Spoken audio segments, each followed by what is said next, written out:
Hello प्यारे प्यारे विद्यार्थियों, क्लास 9th के हिंदी के टॉपर्स बच्चों, एक बार फिर आप सबका बहुत बहुत स्वागत आपके अपने YouTube channel learn Hindi with Anju ma'am में।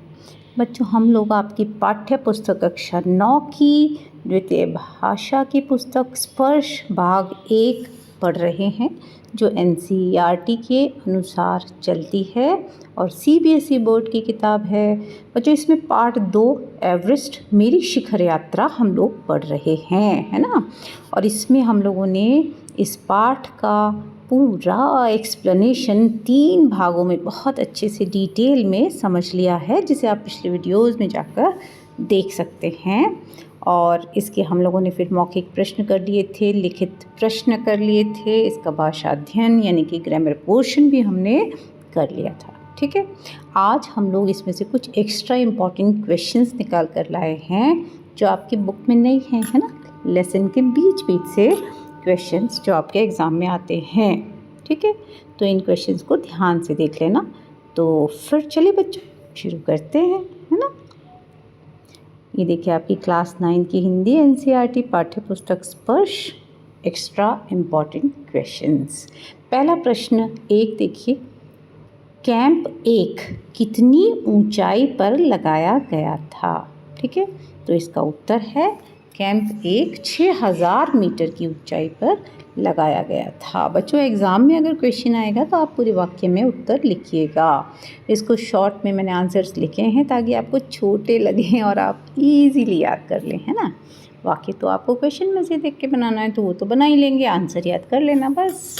प्रश्न 2 देखिए, तेनजिंग अभियान दल के सदस्यों से मिलने किसके साथ आए, है ना। पाठ पढ़ते समय हमने पढ़ा था कि तेनजिंग किसके साथ आए थे, अपनी सबसे छोटी पुत्री डेकी के साथ। ठीक है, डेकी के साथ वो अभियान दल के सदस्यों से मिलने आए थे। प्रश्न 3, तेनजिंग ने बचेंद्री पाल से क्यों कहा कि वह एक पक्की पर्वतीय लड़की हैं। उत्तर है इसका, क्योंकि बचेंद्री पाल बचपन से ही पहाड़ों पर रहती थी और उन्हें पहाड़ों पर चढ़ने का अच्छा अभ्यास था। लेसन पढ़ते समय हम लोग ने देखा था ना कि उनका परिवार कुछ समय ऊंचाई पर रहता था और कुछ समय नीचे आकर रहता था। ठीक है, तो इसलिए वो चढ़ती उतरती रहती थी पहाड़ पर। प्रश्न 4, बचेंद्री पाल कैंप 1 पर किस अन्य महिला के साथ पहुंची। तो इसका उत्तर है रीता गोम्बू के साथ। ठीक है, ये 2 महिलाएं ही थीं जो कैंप 1 पर पहुंच पाई थी। ठीक है। प्रश्न 5 है, पृथ्वी पर बहुत अधिक कठोर जगह के नाम से कौन सा स्थान प्रसिद्ध है। इसका उत्तर है साउथ पोल। ठीक है, साउथ पोल। प्रश्न 6 देखिए बच्चों, बचेंद्री पाल किस दिन एवरेस्ट की चोटी पर पहुंची। ठीक है, मैंने कहीं बचेंद्री और कहीं बचेंद्री लिखा हुआ है बच्चों, क्योंकि इन्हें दोनों तरह से लिखा जाता है। बचेंद्री पाल किस दिन एवरेस्ट की चोटी पर पहुंची। उत्तर है इसका 23 मई 1984 को दोपहर 1:07 पर। ये बहुत इम्पॉर्टेंट तिथि है, क्योंकि जिस दिन वो एवरेस्ट की चोटी पर पहुंची थी उसी दिन वो प्रथम भारतीय महिला बन गई थी और उनका रिकॉर्ड बन गया था। तो किस दिन बना था वो, 23 मई 1984 को दोपहर 1:07 पर। ठीक है, अब देखिए प्रश्न 7, एवरेस्ट की चोटी पर पहुंचकर उन्होंने बर्फ में क्या दबाया। इसका उत्तर है दुर्गा माँ का चित्र और हनुमान चालीसा, है ना। ये लेके गई थी ना वो, और अपने साथ एक लाल कपड़ा ले गई थी जिसमें बांधकर उन्होंने इन दोनों चीज़ों को बर्फ़ में दबा दिया था। अगला प्रश्न देखते हैं। अगला प्रश्न है प्रश्न 8, बचेंद्री पाल का अभियान इतना महत्वपूर्ण क्यों था। ठीक है, इसका उत्तर है क्योंकि एवरेस्ट की चढ़ाई अत्यंत कठिन चढ़ाई थी, जिस पर इससे पहले कोई भारतीय महिला नहीं पहुंच पाई थी। ठीक है, इसलिए ये बहुत ज़्यादा महत्वपूर्ण था उनके लिए कि वो उस तक पहुँचें। अगला प्रश्न 9 देखिए, एवरेस्ट की चोटी पर पहुंचने वाली प्रथम भारतीय महिला कौन थी? तो डेफिनेटली बचेंद्री पाल थी। प्रश्न 10 देखिए, एवरेस्ट की चोटी पर पहुंचने वाले प्रथम भारतीय पुरुष कौन थे? देखो, महिला के बारे में तो हमने देख लिया, हमारी किताब में है। पुरुष कौन थे ये भी हमें पता होना चाहिए, है ना, हमारी जानकारी में तो होना चाहिए। उत्सुकता भी होती है हमें कि भाई महिला तो ये थी, तो पुरुष कौन थे? तो इसका उत्तर है एवरेस्ट की चोटी पर पहुंचने वाले प्रथम भारतीय पुरुष अवतार सिंह चीमा थे। ठीक है। प्रश्न 11 देखिए, एवरेस्ट की चोटी पर सर्वप्रथम पहुंचने वाला व्यक्ति कौन था? अब देखिए, मतलब सबसे पहले जो व्यक्ति पहुंचा पूरे वर्ल्ड में, पूरी दुनिया से जो पहला व्यक्ति पहुंचा है ना, अब हम उसकी बात कर रहे हैं। दोनों प्रश्नों में अंतर समझ लीजिएगा बच्चों। प्रश्न 10 क्या है? प्रथम भारतीय पुरुष, प्रथम भारतीय महिला हमने देख लिया। अब एवरेस्ट की चोटी पर सर्वप्रथम पहुंचने वाला व्यक्ति कौन था? तो इसमें दो व्यक्ति पहुंचे थे।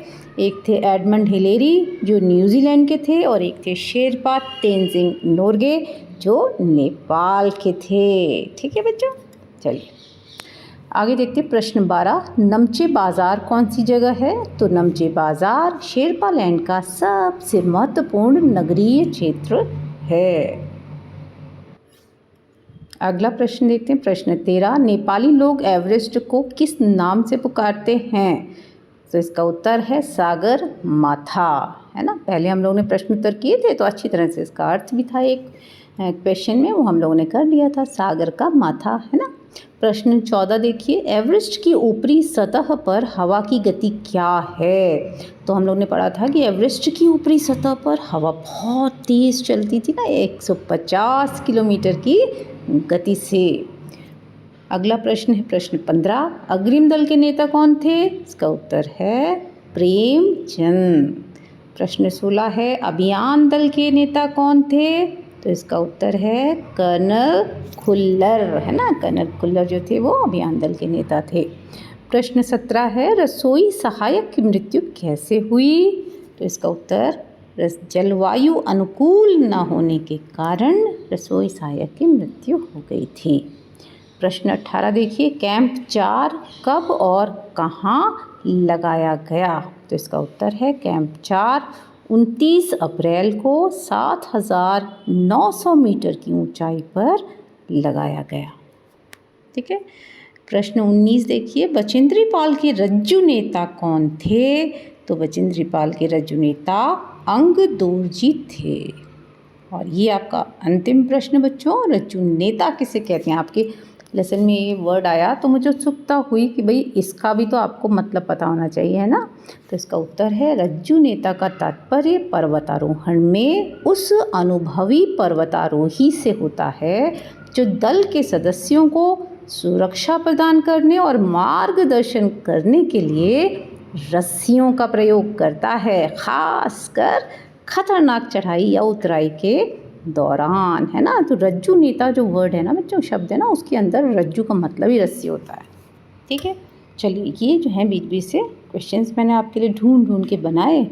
आशा करती हूँ कि बच्चों ये आपके काम के होंगे और आपको एग्ज़ाम में बहुत ज़्यादा बेनिफिट मिलेगा। और अब जिन बच्चों ने हमारी चैनल सब्सक्राइब नहीं किया ना, जो आपका चैनल, उसको सब्सक्राइब करिए, learn Hindi with Anju ma'am को, ताकि आगे जो हम लोग पाठ पढ़ेंगे वो आपको आसानी से नोटिफिकेशन के साथ आपके पास आ जाएं। तो बेल आइकन ज़रूर प्रेस करिएगा और अपने दोस्तों के साथ ज़रूर शेयर करिए, ताकि उन्हें भी तो फ़ायदा हो ना। घर भला हो भला, मैंने पहले भी बताया था।